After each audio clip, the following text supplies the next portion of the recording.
থানায় গেলে আওয়ামী লীগ, যুবলীগ, ছাত্রলীগ, কৃষক লীগের তালিকা পাওয়া যাবে।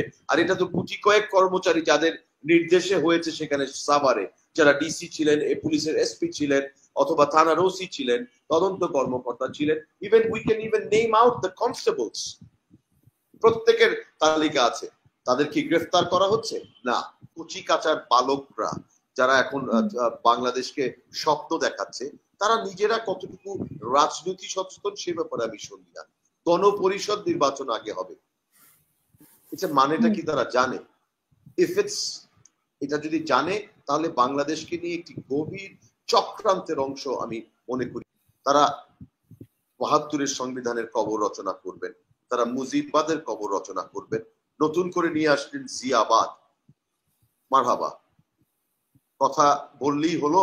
এই সমস্ত কথা কিসের ইঙ্গিত বহন করে? ডক্টর ইউনূস কেন দেখতে পাচ্ছেন না সেটা তো ওনাকে প্রশ্নটা করাটাই শ্রেয়, বাট আমি মনে করি এটা ওনার সীমাবদ্ধতা, ওয়ান আইড, এক চোখা নীতি, এবং নিরপেক্ষ নন। এই কারণেই উনি এগুলো দেখতে পাচ্ছেন না। শেখ হাসিনার আমলে যেটা হয়েছে, উনি অন্যায়, গুম, এই খুন এগুলো দেখতেন না, তাই না? এবং এই আন্দোলন কিন্তু তখন থেকে শুরু না, আমরাই তো কথা বলা শুরু করেছি ৩ বছর আগে থেকে। তারপরে আপনারা তো মাঠে আছেনই ১৭ বছর, মানে ১৫ বছর, ১৭ বছর, অনেক কিছুই তো ঘটেছে। ডিজিটাল সিকিউরিটি আইনে অনেক কিছু ঘটেছে, আপনারা হামলা মামলার সবাই শিকার হয়েছে, এগুলো তো অনেক আগে চলছে। ওনার উপরেও কিন্তু অত্যাচার অনেক কিছু হয়েছে হয়েছেন ইউনূস, কিন্তু তারপরেও ওনার পক্ষে আমরা দাঁড়িয়েছি, আমরা বিবৃতি দিয়েছি, ওনাকে সাহস জুগিয়েছি, কিন্তু উনি দেখছেন না। সো উনি ভালো বলতে পারবেন। এখন আপনি যেটা দ্বিতীয় যে প্রশ্নটা করলেন, এটা গুরুত্বপূর্ণ। ৬ মাসের মধ্যে আওয়ামী লীগ দুঃসাহস দেখিয়েছে, লিফলেট বিতরণ, প্রতিবাদ সমাবেশ, হরতাল এবং অবরোধ, যেটা অগণতান্ত্রিক ছিল আওয়ামী লীগের আমলে। মানববন্ধন ইজ দ্য অনলি হয়তোবা অনুষ্ঠান বা রাজনৈতিক কর্মসূচি আমরা করতে পারতাম। আপনারা দেখেছেন হরতাল একটি গণতান্ত্রিক অধিকার, সেটাও আমরা প্রয়োগ করতে পারিনি। কিভাবে তারা ফুলিয়ে পাঠিয়ে সেটার বিরুদ্ধে কথা বলেছে। অবরোধগুলো আমরা যখন অবরোধের ডাক দিয়েছিলাম, সেগুলো পালন করতে দেয়নি। ৬ মাসের মধ্যে তারা সেই দুঃসাহসটি দেখিয়েছে এই বর্তমান সরকারের দুর্বলতার জন্য। মঞ্জুর ভাই যেটা বললেন যে আইন শৃঙ্খলা রক্ষাকারী বাহিনীর দুর্বলতা বা এই সরকারের দুর্বলতা কিনা, আমি এই জায়গাটাতে সরকারকে কিছুটা বেনিফিট দিতে চাই। বিকজ আপনারা জানেন যে বিগত ১৫ বছরে একেবারে জিএনএ টেস্ট করে এই ছাত্রলীগ, যুবলীগের ক্যাডারদেরকে নিয়োগ দেওয়া হয়েছে আইন শৃঙ্খলা বাহিনীতে, এবং প্রশাসনের সকল ক্ষেত্রে নগ্নভাবে দলীয়করণ করা হয়েছে। সো এখানে পুলিশের প্রায় ৭০ থেকে ৭৫% যারা আছেন বর্তমানে, তারা সবাই আওয়ামী পাঁচতা ক্যাডার হিসেবে, পুলিশ লীগের লোক হিসেবে পরিচিত আছে। তাদেরকে আসলে চিহ্নিত করা যাচ্ছে না, বা যাদেরকে চিহ্নিত করা যাচ্ছে নানা কারণে তাদেরকে প্রাইস পোস্টিংও দেওয়া হচ্ছে। কিছুদিন আগে আপনারা দেখেছেন যে রংপুরের এসপি শাহজাহান, যিনি অ্যাপাচিতে উঠে সেদিন রংপুরে গুলি করে ৪ জনকে মেরেছিলেন, অ্যাজ ওয়েল অ্যাজ শত শত আহত করেছিলেন, এই লোক এখন চট্টগ্রামের পুলিশ রেঞ্জে আছে, তাকে গ্রেফতার করা হচ্ছে না। ভিডিও এভিডেন্স আছে, স্থির চিত্র আছে, তাকে গ্রেফতার করা হচ্ছে না।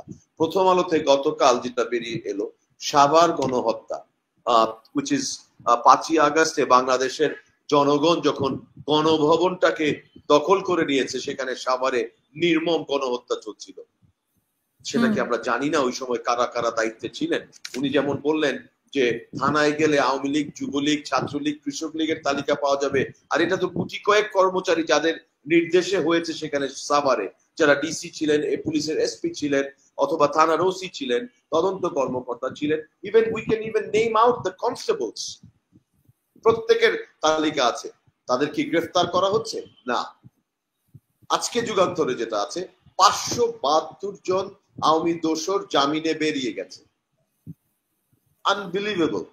ব্যারিস্টার তানিয়া আমির যে গ্রেফতার ছিলেন সেটাই আমি জানতাম না, এবং এই ৩ জন মন্ত্রী বেরিয়ে গেছেন এর মধ্যে থেকে। সো এই যে দুর্বলতার জায়গাগুলো, ওনারা একটা স্বপ্নের কথা বলছেন, ওনারা বিপ্লবের কথা বলেন। ওনারা বিপ্লব মানেটা কি জানেন?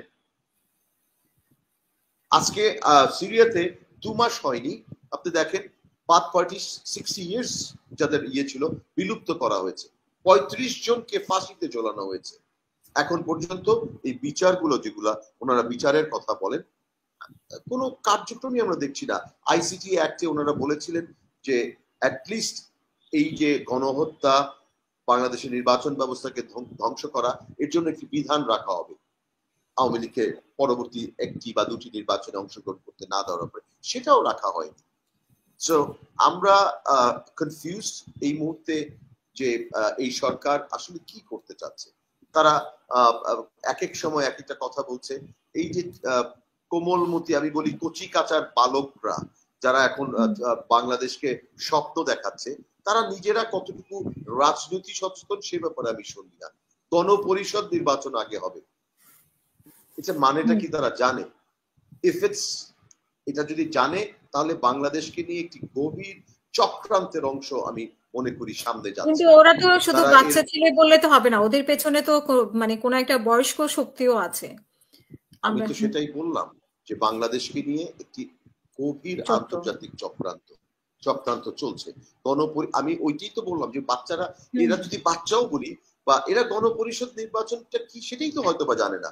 বাংলাদেশে একবারই হয়েছিল অস্থায়ী সংসদ হিসেবে সংবিধানের প্রণয়নের জন্য, সেটা 71 থেকে 73 পর্যন্ত। So do they know that, or if knowingly যদি তারা বলে, তাহলে আসছে কোথায়? তারা ৭২-এর সংবিধানের কবর রচনা করবেন, তারা মুজিববাদের কবর রচনা করবেন, নতুন করে নিয়ে আসবেন জিয়াবাদ। মারহাবা, কথা বললেই হলো? এই সমস্ত কথা কিসের ইঙ্গিত বহন করে আমি সেটা জানতে চাচ্ছি।